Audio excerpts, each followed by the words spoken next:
افغان میرمن زلیخا بیبي د افغانستان د کندهار ولایت اوسیدونکې ده چې په اګست 2023 کې پر افغانستان د افغان طالبانو د قبضې وروسته پاکستان ته راکډه شوې ده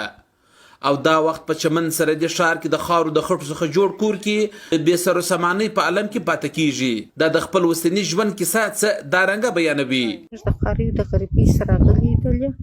ته نستۍ سه چې کاروبار شي نو په افغانستان کې چې رالو دلې اوس د اکشنان په 200 په 300 داسې درولي دي په روزانه کې هغه چې دوی موږ د سرای کریاله نس په برابرولي بیا هم د غونډې چې هغه در هغه ځای مو دلته د غونډې نه کې یو دغه سره کوو دی. حکومت پاکستان وایي پر افغانستان د طالبانو د قبضې وروسته په یو زیات شمېر افغانانو پاکستان ته راکډه شوي دي خو د کډوالو نړیوال سازمان UNHCR بیا دغه تعداد 6 لکه شاوخوا ښیي. د مخ څخه دلته په پاکستان کې 3.7 میلیون افغانان پاتې کیږي چې پکې 1.3 میلیون افغانانو ته حکومت پاکستان پیوار کارډونه ورکړي دي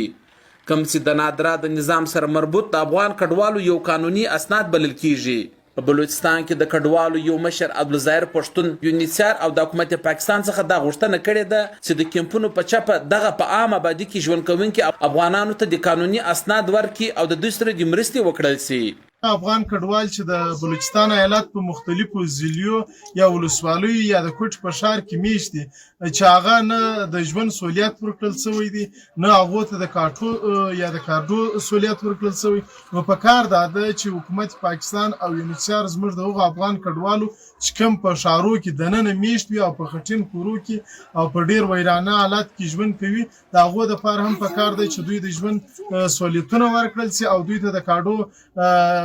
امتیاز ورکړل شي او کارډونه ورکړل شي. خو پاکستان کې د UNHCR بیان کې سره پردي څخه د افغانانو د دغه وضعیت په حق له او د حکومت پاکستان ویلي د ماجر کارت په نامه قانوني اسناد نه ورکوي په حق له د پښتون د لپاره رابطه وکړل خو د رپورت د ثبت کولو د وخت پورې هغه څه جواب نه ووایي. خو د کډوالۍ د کړهونو سره مخامخ د افغان میرمن زلیخا پشان نور افغانان په بلوچستان کې زیاتره په چمن پښین کلاودلا ګلستان دوکي او کوټه کې اوسېږي چې د پاکستان له خوا د نیولو د بیري په ښارونو کې او د ښارونو د بین سفر هم نشي کوي. دغه افغانانو د پاکستان د حکومت او د عالمي ادارو څخه ودې ته مرستې او د دې قانوني اسناد ورکولو غوښتنه کړې ده. نعمت الله سرحدي VOD TV چمن.